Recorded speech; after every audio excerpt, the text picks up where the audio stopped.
Diabetic patients के अंदर food related complications बहुत ही कॉमन हैं और ये बहुत ड्रेडफुल कॉम्प्लिकेशंस होती हैं और अल्टीमेटली अक्सर ये कॉम्प्लिकेशन जो है वो एम्पुटेशन की तरफ या पैर के कटने तक पहुंच जाती हैं। अस्सलाम वालेकुम, मेरा नाम डॉक्टर मोहसिन है। मैं कंसल्टेंट फिजिशियन, एंडोक्राइनोलॉजिस्ट और एंड्रोलॉजिस्ट। आज की इस वीडियो में हम डिस्कस करेंगे कि डायबिटिक पेशेंट्स अपने पैरों का ख्याल किस तरह रख सकते हैं ताकि वो डायबिटिक फुट जैसी ड्रेडफुल कॉम्प्लिकेशन से बच सकें। तो आइए स्टार्ट करते हैं अपनी इस वीडियो। सबसे पहले तो ये जानना ज़रूरी है कि डायबिटिक पेशेंट्स के लिए अपने पैरों का ध्यान रखना क्यों ज़रूरी है।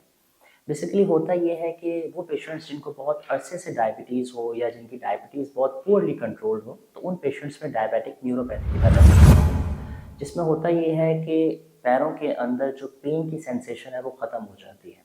तो अक्सर इन पेशेंट्स को जब कोई चोट लगती है, कोई ज़ख़म बनता है, उसमें इन्फेक्शन पड़ता है, तो इनको ना पेन होती है और ना इनको पता चलता है, जिसकी वजह से क्या होता है कि वो कॉम्प्लिकेशंस बढ़ती जाती हैं। वो पहले ज़ख़म होता है, फिर वो अल्सरेशन में कन्वर्ट हो जाता है, फिर वो आहिस्ता आहिस्ता हड्डियों को इन्वॉल्व करना शुरू कर देता है और अल्टीमेटली ये या तो उंगलियों की एम्पुटेशन तक बात पहुँच जाती है या फुट की एम्पुटेशन तक बात पहुँच जाती है। तो बहुत ज़रूरी है कि इस तरह की किसी भी ड्रेडफुल कॉम्प्लिकेशन से बचने के लिए जो डायबिटिक पेशेंट्स हैं वो अपने पैरों का रेगुलरली मुआयना करें। तो आइए देखते हैं हम कि डायबिटिक पेशेंट्स अपने पैरों का मुआयना किस तरह से कर सकते हैं। डायबिटिक पेशेंट्स को अपने पैरों का मुआयना करने के लिए 3 बेसिक असूलों पर अमल करना ज़रूरी होता है। पहला ये है कि जो पैरों की स्किन है उसका अच्छे तरीके से मुआयना किया जाए, ऊपर से भी और पैरों के तलवों वाली साइड से भी। बेसिकली आपने स्किन में ये चीज़ें देखनी हैं कि स्किन में कोई ज़ख़म तो नहीं बन रहा, कहीं पे कोई अल्सर तो नहीं बनना शुरू हो गया, कहीं पे रेडनेस तो नहीं हो रही, स्किन में बहुत ज़्यादा ड्राइनेस तो नहीं हो रही। और 5वें नंबर पे उंगलियों के बीच वाला जो हिस्सा है वो देखना बहुत ज़रूरी है, क्योंकि अक्सर वहाँ पे फंगल इन्फेक्शंस हो जाते हैं और वही इन्फेक्शन का कॉज बनते हैं।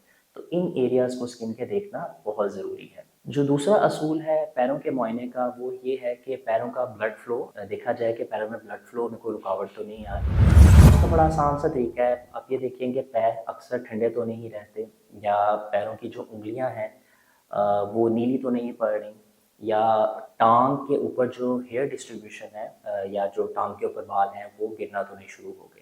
तो इन 3 बेसिक चीज़ों पे आप ये असेस कर सकते हैं कि कहीं ब्लड फ्लो जो है आपके पाँव की तरफ वो उसमें कोई रुकावट तो नहीं आ रही।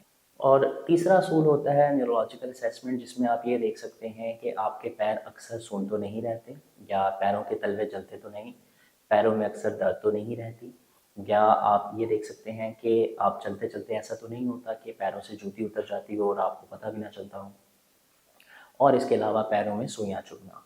तो ये बेसिकली 3 से 4 चीज़ें हैं जो आप अपनी सेल्फ असेसमेंट कर सकते हैं, अपने पैरों का मुआयना कर सकते हैं। और कोई भी अगर इसमें कोई प्रॉब्लम फेस कर रहे हैं आप, या कोई अल्सर बनना शुरू हो गया है, या आपको न्यूरोपैथी के फीचर्स आना शुरू हो गए हैं, तो आप उसको अर्ली डिटेक्ट कर सकते हैं और अर्ली ट्रीटमेंट इनिशिएट कर सकते हैं। एंड पे हम ये डिस्कस करेंगे कि डायबिटिक फुट की कॉम्प्लिकेशन से मज़ीद कैसे बचा जा सकता है। उसमें कुछ असूल हैं जिनको फॉलो करना बहुत ज़रूरी है। एक तो ये कि कभी भी नंगे पाँव वॉक ना करें, चाहे आप घर में हो चाहे आप बाहर हो, क्योंकि उसमें इंजरी के चांसेस बढ़ जाते हैं। दूसरा बेसिक असूल ये है कि आपने जब भी अपने पैरों के नाखून काटने हैं तो उनके जो एजेस हैं उनको कर्व ना काटें, उनको स्ट्रेट काटें बिल्कुल, क्योंकि कर्व काटेंगे तो चांसेस ये हैं कि जब नाखून ग्रो करेगा तो वो गोश्त के अंदर जा सकता है, जिसकी वजह से इनग्रोन टो नेल हो सकता है, वो भी एक इन्फेक्शन का बाइस बनता है। इसके अलावा अगर आप स्मोकिंग या तंबाकू नोशी करते हैं तो कोशिश करें कि जितना अवॉइड कर सकें अवॉइड करें। इसके अलावा आप जो सबसे ज़रूरी चीज़ ये है, जैसे हमने इस वीडियो के शुरू में बताया था, कि रेगुलर अपने पैरों का मुआयना करते रहें, और आखिरी सबसे ज़रूरी बात, अपनी शुगर को कंट्रोल में रखें। जब तक आपकी शुगर कंट्रोल में नहीं होगी आप किसी भी कॉम्प्लिकेशन से नहीं बच सकते। उम्मीद है आपको इस वीडियो में कुछ यूज़फुल इन्फॉर्मेशन मिली होगी। अगर आपको भी डायबिटीज़ है या आप डायबिटिक फुट जैसी कॉम्प्लिकेशन से गुजर रहे हैं तो आप आज ही हमसे ओला डॉक के थ्रू अपॉइंटमेंट भी बुक कर सकते हैं। पाकिस्तान के टॉप डॉक्टर्स के साथ अपॉइंटमेंट बुक करें, वो भी पेशेंट फीडबैक देखते हुए। आज ही ओला डॉक ऐप डाउनलोड करें। ओला डॉक, डॉक्टर का अपॉइंटमेंट आसानी से।